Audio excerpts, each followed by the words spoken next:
یہ معلومات آپ کی اور آپ کے خاندان کی سلامتی سے متعلق ہے، لہٰذا اسے غور سے سنیں اور اگر مناسب سمجھیں تو شیئر کر دیں۔ ذیل میں دیے گئے چند کام کر لیجئے، آپ کے جسم سے منفی توانائی کا خاتمہ ہوگا اور آپ کے شیطان کمزور پڑ جائیں گے۔ نمبر 1، بیت الخلاء کی صفائی۔ اس پر کوئی سمجھوتا نہیں ہے اور بیت الخلاء کو مستقل بنیادوں پر صاف ستھرا اور بدبو سے پاک رکھیے۔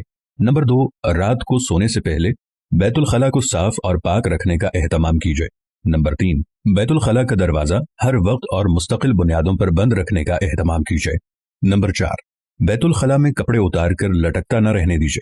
محض ایک رات کے لیے لٹکے رہنے والے کپڑوں میں جتنی منفی توانائی بھر جاتی ہے اس کا خاتمہ تقریباً ناممکن ہوتا ہے، یا کم از کم 72 گھنٹوں کے لیے دھوپ میں لٹکانے سے کچھ گلو خلاصی ممکن ہوتی ہے۔ نمبر 5، میلے اترے ہوئے کپڑوں کو ہمیشہ بیت الخلاء سے باہر کسی ٹوکری میں رکھنے کا اہتمام کیجئے۔ نمبر 6، بیت الخلاء میں کبھی بھی عطورات نہ رکھیے اور نہ ہی اس میں خوشبو وغیرہ کا استعمال کیجئے۔ نمبر 7، بیت الخلاء میں جا کر روتے ہوئے ہر نوجوان لڑکی یا لڑکے کو نصیحت ہو کہ آئندہ کبھی بھی اور کسی بھی حال میں بیت الخلاء میں کھڑے ہو کر ایسی حرکت یا گفتگو نہ کرنا۔ نمبر 8، بیت الخلاء میں جا کر رونا آپ کی طرف سے شیطان کو کھلی دعوت ہوتی ہے کہ آپ کے جسم میں داخل ہو جائیں یا آپ کے جسم کو پکڑ میں لے لیں۔ اس کے علاوہ بھی ایسا کرنے سے رزق یا شادی میں دیر ہوتی چلی جاتی ہے، زندگی میں مشکلات بڑھتی ہیں، بلا سبب غم اور افسردگی کا احساس ہوتا ہے اور تشنج یا مرگی تک ہو سکتی ہے۔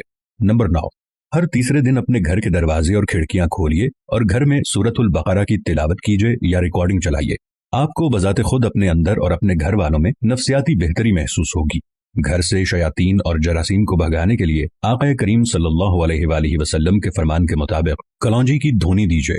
نمبر 10، گھر میں کلونجی یا بخور کی دھونی ایسے وقت نہ دیجئے جب گھر کی کھڑکیاں بند ہوں۔ نمبر 11، گھر میں بہت زیادہ شیشے نہ لٹکائیے اور اگر مقصود ہو تو داخلی دروازے کے آس پاس لٹکائیے۔ نمبر 12، گھر میں ایسی جگہ نہ بیٹھیے جہاں سے ابھی ابھی کوئی اٹھ کر گیا ہو۔ نمبر 13، جاگنے پر لمبی لمبی سانس لیجئے اور اٹھتے ہوئے بسم اللہ پڑھیے۔ نمبر 14، رات میں سونے کا ایک مستقل وقت مقرر کر لیجئے اور سونے سے پہلے سورۃ الملک کی تلاوت کو کبھی ترک نہ کیجئے۔ مبارک ہو ان کو جنہیں اس سورت کو سونے سے پہلے پڑھنے کی عادت ہے، یہ سورہ ان کے لیے عذاب قبر سے نجات کا سبب بنے گی۔ نمبر 15، نماز کے بعد آیت الکرسی کی تلاوت سے آپ اور جنت کے درمیان میں صرف موت کا حائل ہونا باقی رہتا ہے۔